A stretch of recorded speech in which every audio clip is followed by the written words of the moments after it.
Any alcohol is all made in the same process. Any alcohol is all made in the same process. Any alcohol is all. Any alcohol is all. Any alcohol is all. Any alcohol is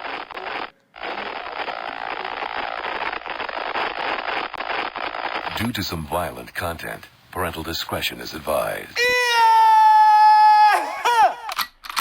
This is the remix.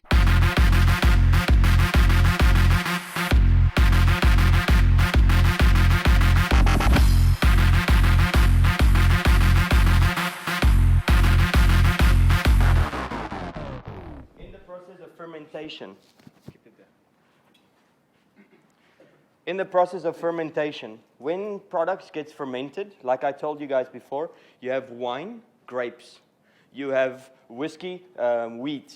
You have all these little components. It doesn't matter what they make it from. The process is basically the same, but they add additional steps into making it what it is. Okay? A lot of the steps consist of distilling. It's concepts of when they take the alcohol and they purify it. So in this case, first what they do,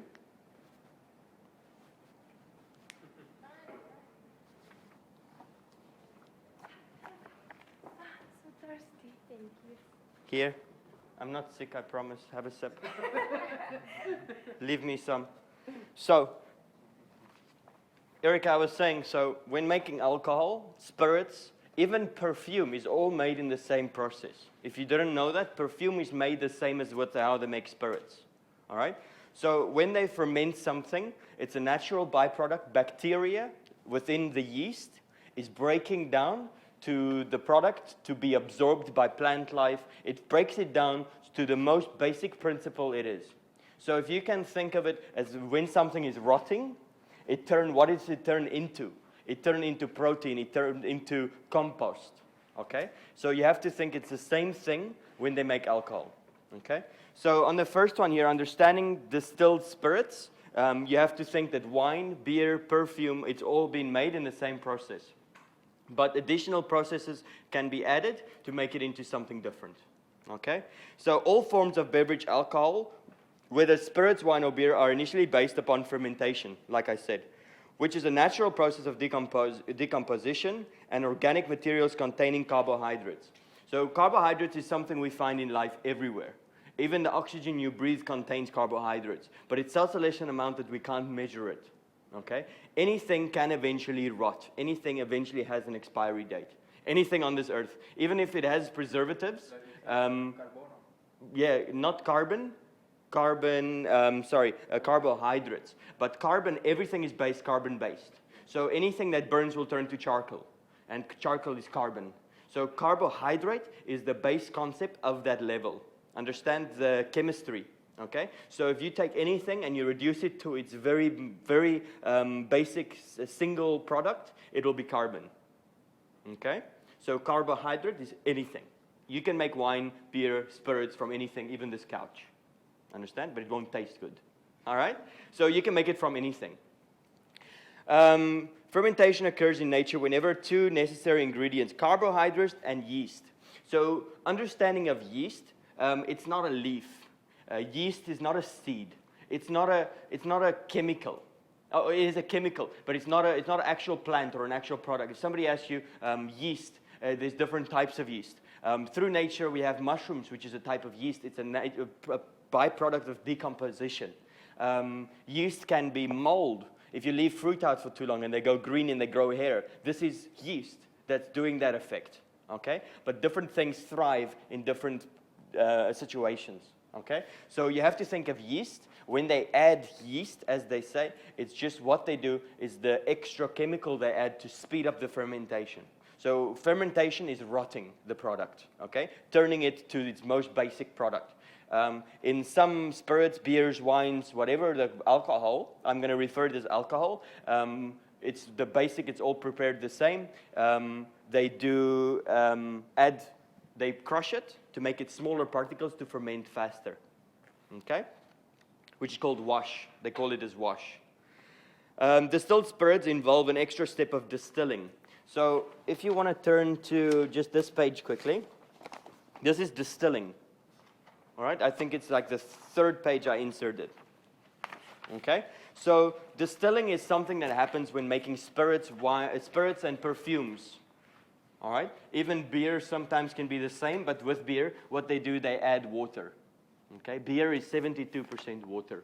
Okay, so in that you see the pot.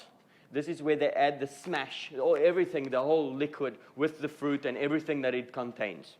They add it into the bottom, and the furnace, which is the flames, is burning underneath it to heat the chemical. So when you have a byproduct and you have something boiling, even if it's water, it produces steam. That steam doesn't only carry, if you boil water, steam is water, HO2, but it's just a different form of it. If you cool it back down, it turns back to water. But that water is not the same, because when it boils up and it dissolves, basically, that steam contains proteins, but it's only you dissecting the molecules. So the proteins that is left in the pot is different to the proteins being carried over into the swan's neck. Okay, so that's a method of distillation. When you distill something, you're taking from it the water content most of the time, because water dissolves faster. But if you do it once, and you do it twice, and you do it 3 times, your water tends to reduce, because some of that heavy molecules will stay in the pot, which is the boiling furnace. Where the liquid that gets carried over is things that dissolves faster, lighter molecules. So alcohol that evaporates is a lighter type molecule. So in the temperature that they heat the pot in is the temperature that will be taken out. So if they fast boil, it will remove all the liquid and water content. If they boil it really slowly, it will help the alcohol evaporate. And only the alcohol and only the purification from that chemical will be carried into the gooseneck into what's your byproduct. Understand? If you boil it fast, you can think of boiling eggs. It boils really fast. You have heaps of steam coming from it. But that's mostly heavy molecules that gets carried over in the heat faster. If you slow boil it, you see that little fume of steam that you get from it. When you just heat something instead of boiling something, that steam is lighter type molecules that then gets carried over. All right? So when fermenting something, you have 2 byproducts. You have sugar and you have alcohol when fermentation occurs.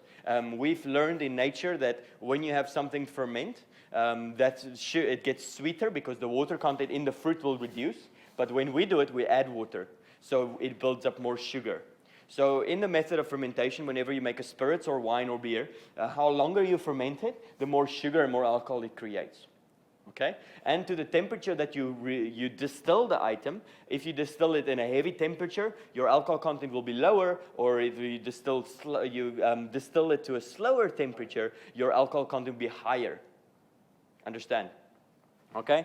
So that's the pot, the furnace pot, where it boils. It gets carried over whatever the temperature they boil it in from the pot. The still head will carry on into the swan's neck. Once it gets into the swan's neck, it starts to combust, and it will start being bigger molecules as the water molecules will combine. When it gets carried into the swan's neck, they can put it through the wine heater. Okay? This is an optional selection, but also this is the base concept. The different making of wine, making of spirits, making of different types of alcohol will have different methods, but this is the basic method that I could find to show you guys how they do it. Then it goes into the condenser. Condenser turns it back into liquid before it goes into the barrel.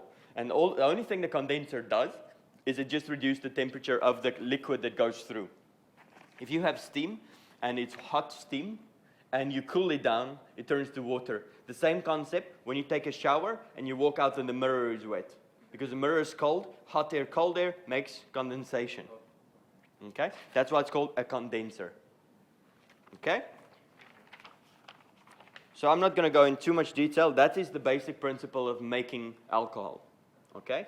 But through the pages as we go through, you'll read that, or you'll learn that different chemicals comes from different reactions.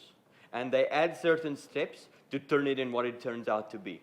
Okay? It can be a final step, it can be a midterm step, or it can be in the base product before they put it in. Okay? Sugary materials includes grapes, sugarcane, claves, molasses, and sugar. Commonly used starchy materials include corn, rye, rice, barley, wheat, or potatoes. You can make alcohol from anything that is made from that can rot. You can even make alcohol from meat. No. But it contains more chemicals that makes people sick. But you can. All right? That's why they don't do it. They used to do it, and it was called mead. Like mead with a D. Anyway, this long time. Anyway, it doesn't matter. So, importance of aging. When aging a product, what happens within the barrel? When you have a product and you have, think of it this way. You have a glass, and you have water inside the glass, and you add a bit of flour, and you stir it. It becomes milky, all right?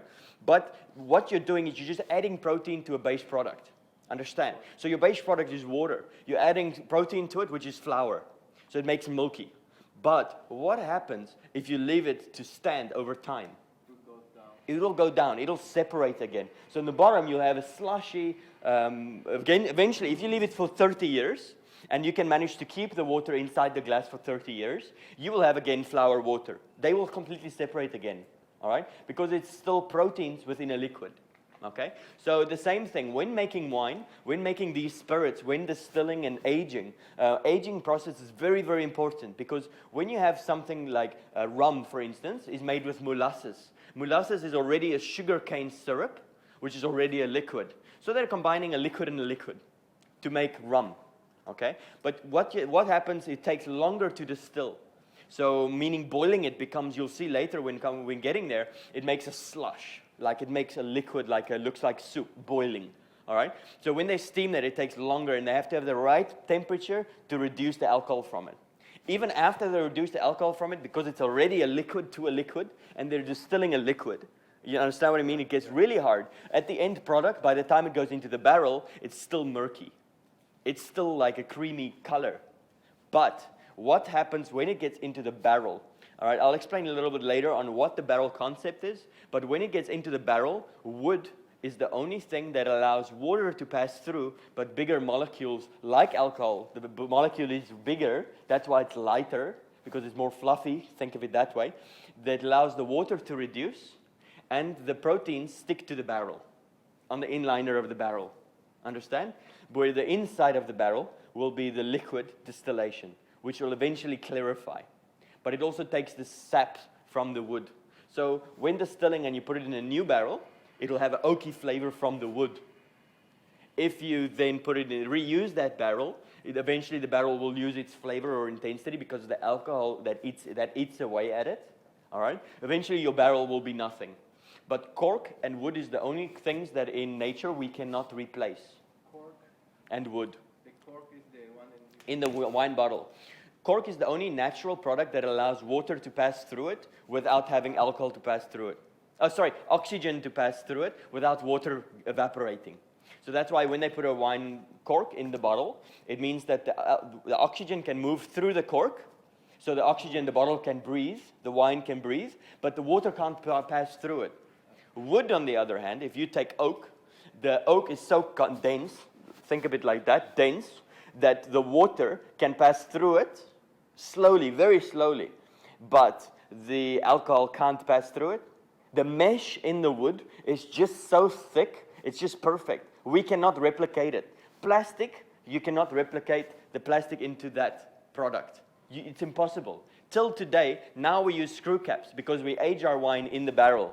By the time it gets into the bottle, you can drink it straight away. We don't produce wine that they used to do.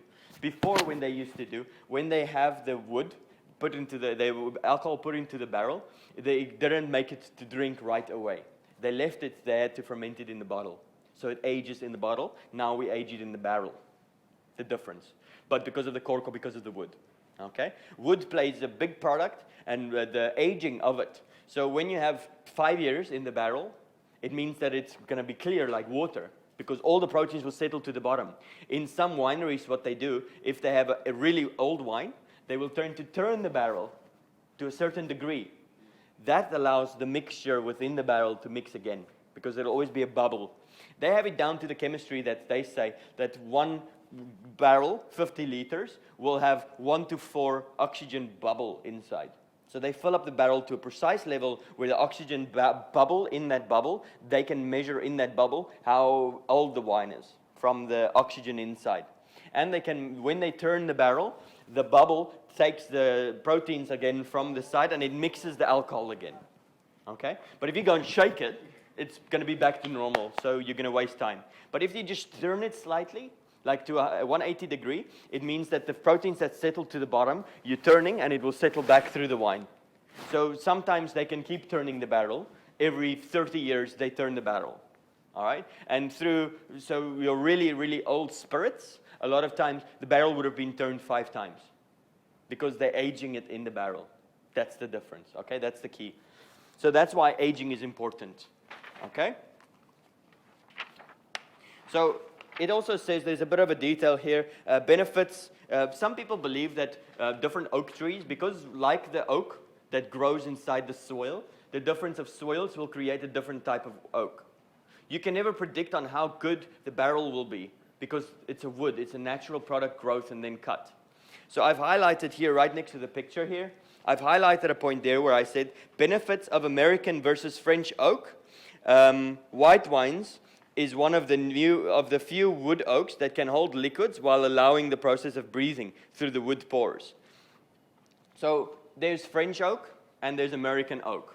It's different oak trees that they use, but because of the soil, the climate, the temperature, the age of the tree before being cut down, all these things plays a big part in the quality of the barrel.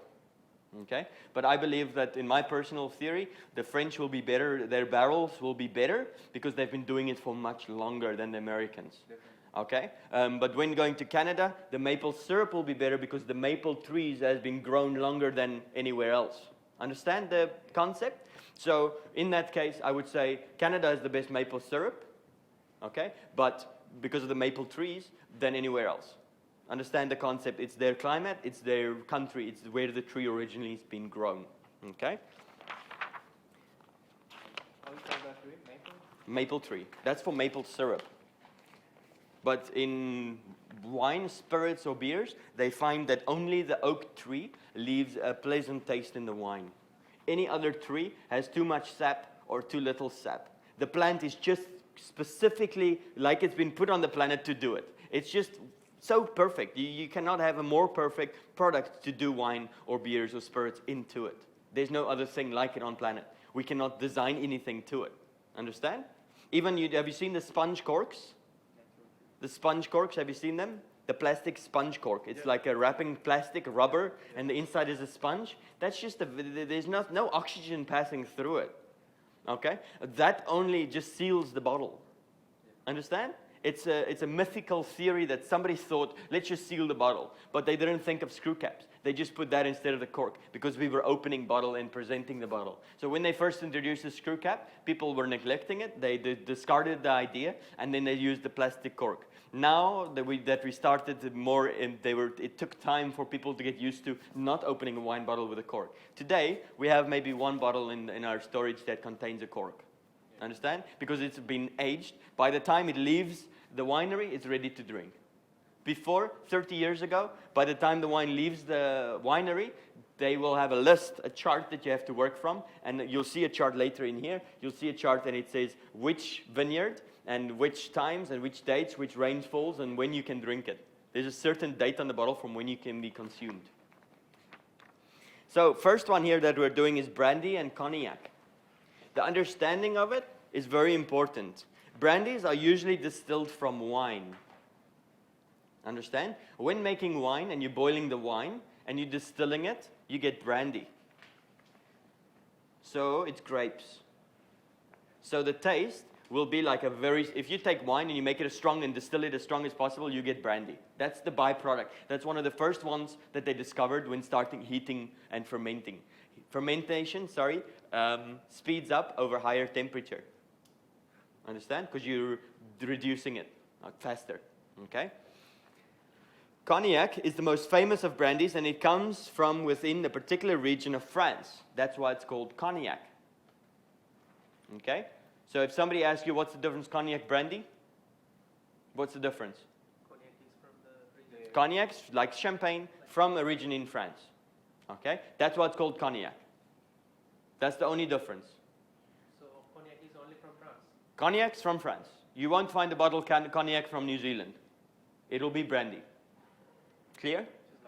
Okay? Like champagne, it's because from Champagne in France. Okay? The reason for it is, now tequila is the same, but I'll show you. I have one part in tequila.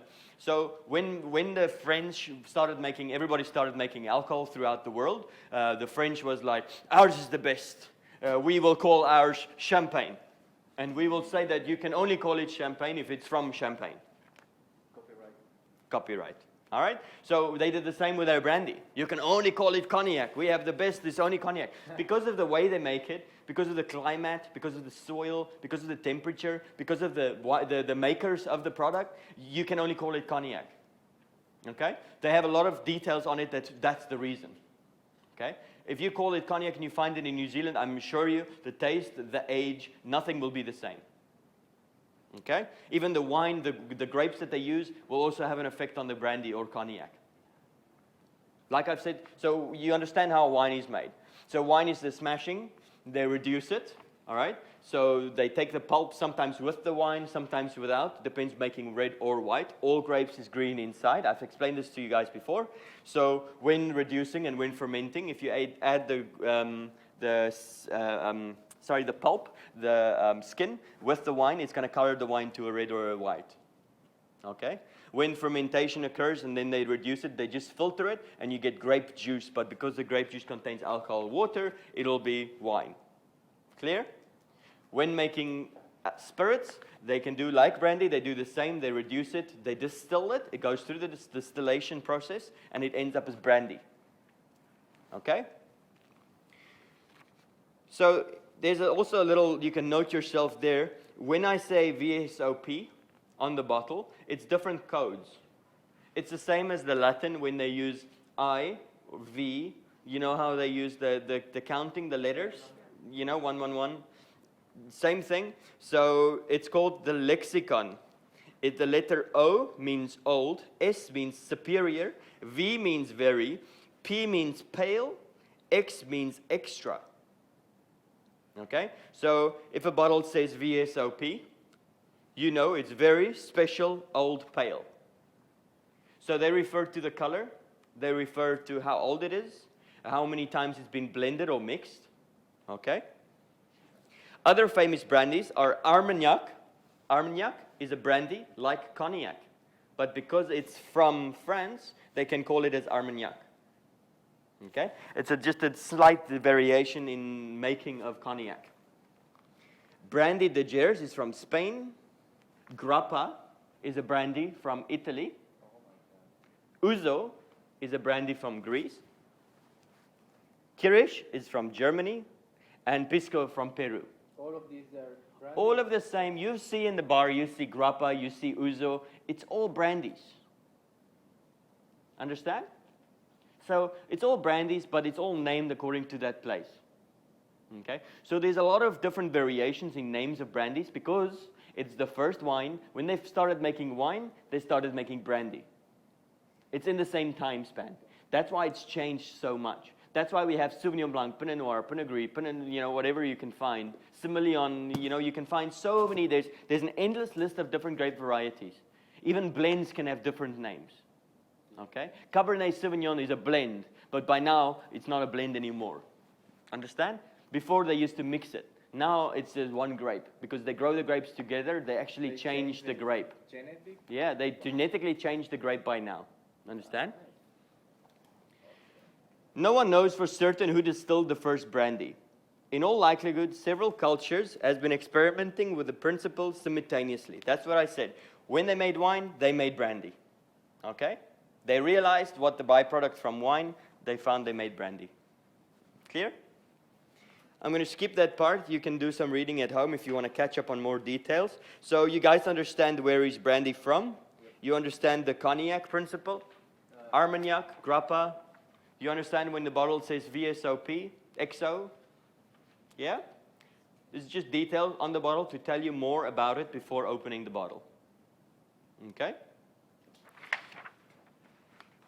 So, Brandy de Gers, American brandies, and then go to the back, you see leading brands of brandy. Okay? You have Armagnacs, we have Marquis, we have Marcus, Cognac, Hennessy, Martell, Remy Martin, we have in the bar. Okay? Oh, yeah. Too expensive. So, let's go on to whiskey. Skip brandy, go on knowing and understanding of whiskey. Okay, it's just the next page. On the top page it says whiskey. Please, I'm giving you these books for a reason. Like I said, I'm giving you more information you need. I'm touching on the basic principles of each spirit designed so that you know what it is. After this, what you do with it, if you want to go smoke it, do it. But at least read it before. Okay? It's more information. It's always good to have more information because then you know the product better. I like rum. That's why I know about rum. I know everything about rum. Okay? But I know a lot about all spirits, but rum in particular because I like rum. I have a sweet tooth. I like desserts. So when drinking rum, it refers to me because what it's made from. Okay? That's why I like it. That's why but some people like bitter things. Some people has different taste buds. So you can't tell a person that's drinking whiskey, you can't give him a rum because he won't like it. He won't enjoy it. But give a rum drinker whiskey, and he'll be like, fuck, it's like burning your mouth, you know, it's like too much spirit, you know, it's too strong because of the distillation process. Like vodka, for instance, I hate vodka, but I love mixing it in cocktails because you can't taste it, it's flavorless, smellless. But I'll explain to you why. First, Canadian whiskey. In the United States, Canada was the nation of immigrants. So first, with whiskey, I want to explain that whiskey has been produced in many different countries. Okay, but it's the immigrants that has fled from different areas through the World War that's produced different types of whiskey. Okay, so first I want to say that Canadian whiskey is originally from England. Okay, it is a connection of Scotland, Spain, and it's the Canadians that spells whiskey without an E. When speaking in stirrups, US and Ireland is spelling whiskey with an E. So if you see a bottle and it's written whiskey and it's no E in it, you can automatically know that it's Canadian. How was that? Are you not reading? In the top, it's written here. So whiskey, the Scottish Canadians spell the whiskey like whiskey without the E. You see? So if you read a bottle of whiskey and there's no E in it, you know it's Canadian or Scottish. Because that's the pronunciation where it originally came from. So, making of Canadian whiskey. By law, Canadian whiskey must be a blend from cereal grains. It is distilled from fermented mash of wheat, corn, rye, or barley. Canadians often mistaken to be identified as rye whiskies, but it's not. Most of the reality of the whiskies grown in Canadian distillers, they say that it's amount of individual grains and the extract portions of being closely guarded secrets. So it's their recipe. They can change it as much as they want. They don't only use rye. People tend to think that when you see Wild Turkey whiskey or bourbon, they think it's rye. But it's not necessarily rye if it's from that place. Okay? All Canadian whiskey must be aged in oak cask. Cask is the barrel. For a minimum of 3 years. By law, yeah? By law. By law. Because when aging, it also reduces some of the alcohol content through evaporation within the bubble that's inside the barrel. So that's how they measure the alcohol content of the liquid. Okay? Although most spend 6 to 8 years in the barrel. So Canadian whiskies, at an average, spends 6 to 8 years in the barrel of aging. Minimum is 3 years. Okay?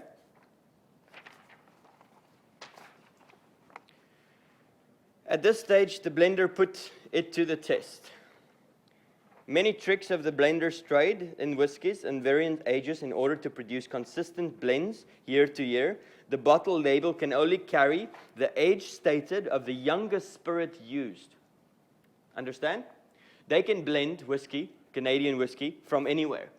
Any whiskey they can blend, different whiskeys. So when I say different whiskeys, he might use only rice or only wheat to make a whiskey and distill it. Then he has one product, right? He puts it in the barrel. Then he goes and he blends hops and herbs and something else, and he's distilling and he has another product. So now he has all this different, he has variations, like 60 different variations, different taste. On the barrel, there's a number code, and he has a chart with him, and he can see, he can remember, oh, I blended this and this and this, and this is in the barrel, this has been aged for this long, this is this, this, and this, and this, and this. Then he can go and he can take a little bit from here, a little bit from there, a little bit from there, a little bit from there, to make a consistent blend of his flavor of whiskey that he wants to produce. Understand?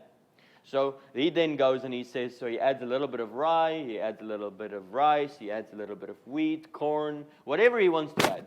All right? And all the different variations, all the different blends, all the different things, it can have endless possibilities. Okay? But that is so Maker's Mark, Jim Beam, they can take all these different things and they can blend it and they can put it in. Okay? To get their specific. So that's why if you go 20 years ago and you buy a bottle of Jim Beam and you taste it today, it tastes the same. The reason for that, he has a specific recipe and he blends all specific. So he blends rice and wheat, and he blends corn. All right? And he distills them both separate, he puts them together, and that's the flavor you get. So that's the whiskey you get, and he will do it consistently over many years to always produce the same. Okay? After blending, the whiskey is returned to the barrel and allow for the newly whiskeys to marry. So what they do to marry two flavors is the same as when chef is cooking.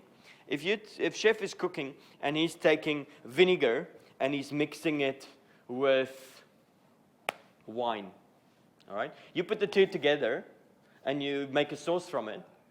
When you're heating it, it's married. They combine, all right? But if you just take it without heating it, without cooking it together, you just put it together. You take wine and you pour vinegar in it, it won't blend. Even when you taste it, it'll be so fucking revolting.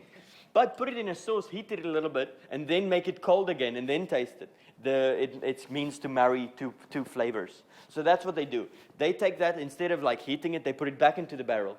And over time, that will become one product because it's based on the same level of spirit. Understand?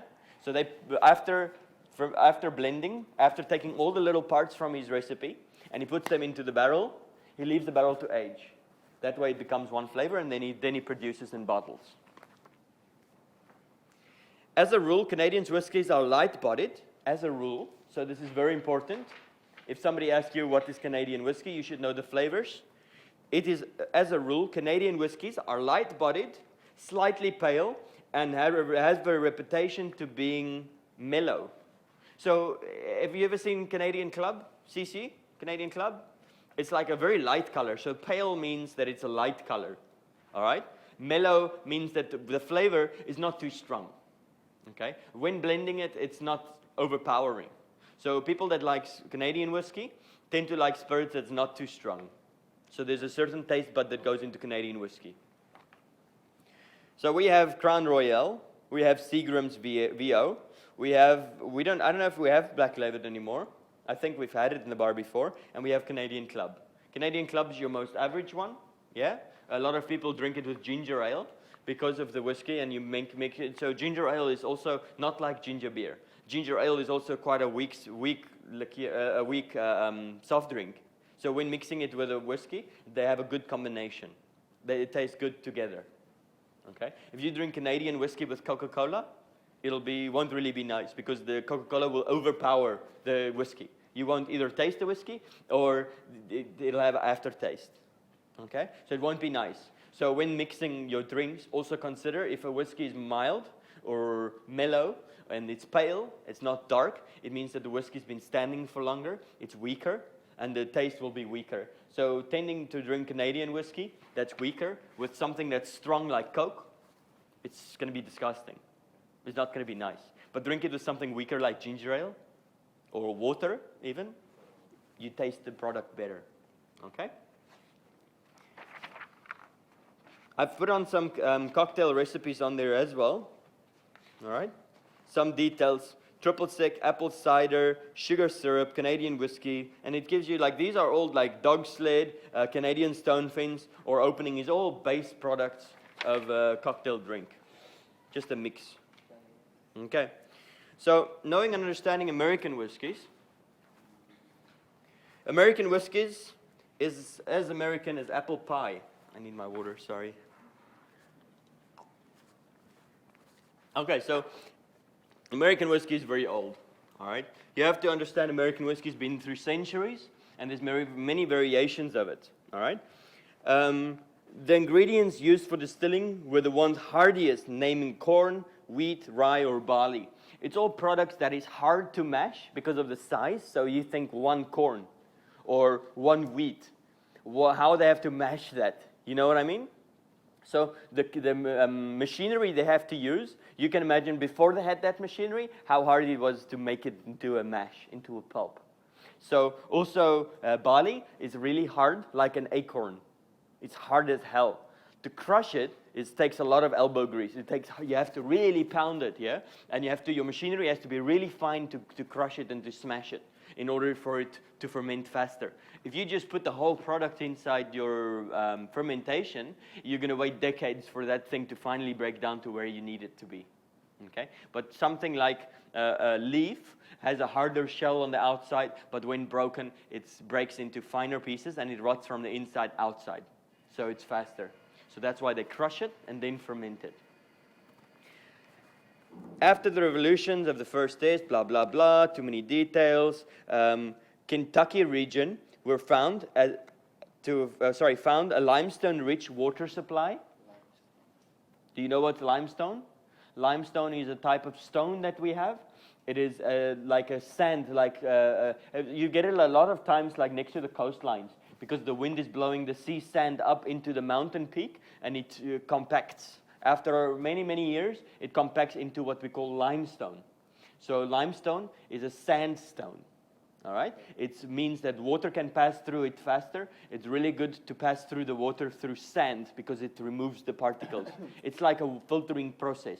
So if you have limestone water supply, it means that there's a river that flows into the sea, and the sea sand is blown up into the coastline, and it's created what we call limestone. Clear? So it helps with the filtering of the water. So the water content that you get is very pure, like spring water. Okay? Essential for the production of a good whiskey. You can't just take tap water because tap water contains more chemicals than anything else. All right? It contains all sorts of chemicals when we purify it and we filter it, and after it's gone through the toilet, it comes back through the tap. You know? It's just so many times been circling and clarified and been cleaned, and really the same water we've used for many centuries, and after like 30 uses through both sections, then it returns back into the tap. Understand? So you have to think all that chemicals that's been passed through to clarify that water again, to do normal tap water again. Understand that process?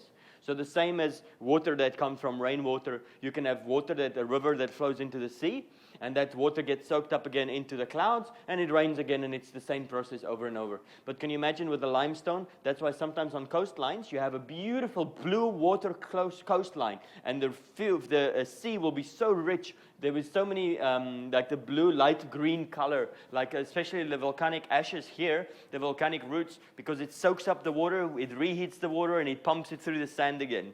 And it soaks up the water and it reheats the water as the water cools and heats over and over. So when you see a coastline where there's a volcanic eruption or volcanic pipeline or water line or something, you see that the sea is going to be beautiful green, and you're going to see all the way 20 meters under the water, you'll still see the bottom of the sea. It all creates different principles. It's all been through natural filter process. So when making whiskey, it's very proper that the water you use has to be the purest of water that you can find. Like in the Kentucky region. Essential for the making of the whiskey, the land was hospitable for growing corn. So sometimes when you find limestone, like close to a coastline, you can't always grow on that limestone. If you plant corn inside on the beach, it won't grow because there's not enough proteins to soak up. So the land was hospitable in Kentucky. The land was hospitable enough to grow corn and the raw materials for the production of the bourbon and Tennessee whiskey. Although several styles of whiskey has been produced in the U.S., it is bourbon that's been designed as America's native spirit according to 1964 of the Congress. So the only difference that's made the difference for the whiskey in bourbon, it was the bourbon has been designed as America's native spirit according to the Congress. So that is what makes bourbon. What makes a bourbon? Bourbon whiskey is made from mashing a consistent of at least 51% and no more than 79% of corn. So, do you understand that? When making bourbon, 51% minimum and maximum of 79%.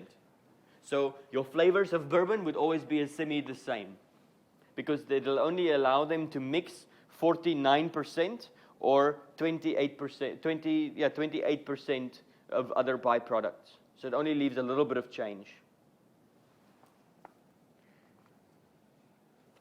Bourbon is a straight whiskey, and according to by law, you must be distilled by 160 proof or less, aged of a minimum of 2 years in a new charred oak barrels.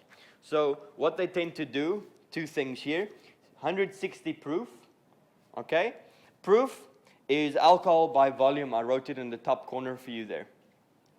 I wrote proof equals ABV, okay?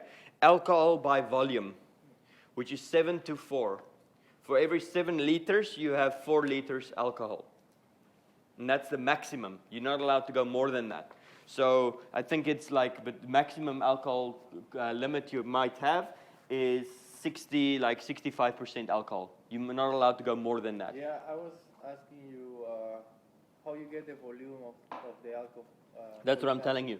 So when they're measuring the alcohol content, they measure in evaporation method. So they would take a little bit of the spirit that they have, they would put it in a glass, and the amount of alcohol that, as the alcohol evaporates faster through normal temperature or open oxygen, they will take a cup, for instance. Inside the cup, it will have measurements per micromillimeter. Okay? It's that accurate. Micromilliliter. Yeah. They will then fill up the cup to 50 micromilliliter. They will leave the cup at an average of 1 hour, and they will measure it again. How much alcohol has been reduced from that chemical in 1 hour? Understand? And that's how they measure alcohol by volume. That's how they measure alcohol by volume. ABV. Clear? So you can do more than 40% of alcohol. You can do up to 65 by law. Okay? But you have to also consider, like, in saying that, this is not New Zealand law. This is in general when making whiskey. Okay. So each country might have a different law that also has some sort of liquor license acquirement. So you can find absinthe is 85%. Wow. You cannot buy somewhere else in some countries. It's illegal. We have in South Africa a thing called straw rum. Straw rum is fucking potent. It's like 85% alcohol, the same as absinthe. You cannot drink a shot. You will fucking die. People get alcohol poisoning from drinking less than half a bottle. That's why you like rum. All right? No, that's ridiculous, man. And they drink it with something like a raspberry juice, like fucking, it's so strong that even the juice you can't drink, you know? They drink with very, very strong mixtures. Like they will drink it with a raspberry cordial, like that. That's how strong that rum is. You have to have so much sugar added to it in order to digest it. Otherwise, you be fucked like just 1 cup in your history, mate. People like in South Africa, when you drink it, even absinthe, you drink a shot or 2 shots of absinthe, your night's finished. Your night ends right there before you step out the door. It's just that much alcohol that it goes into your bloodstream so fast. It'll kick you so hard. Ask me, I know. So, 160.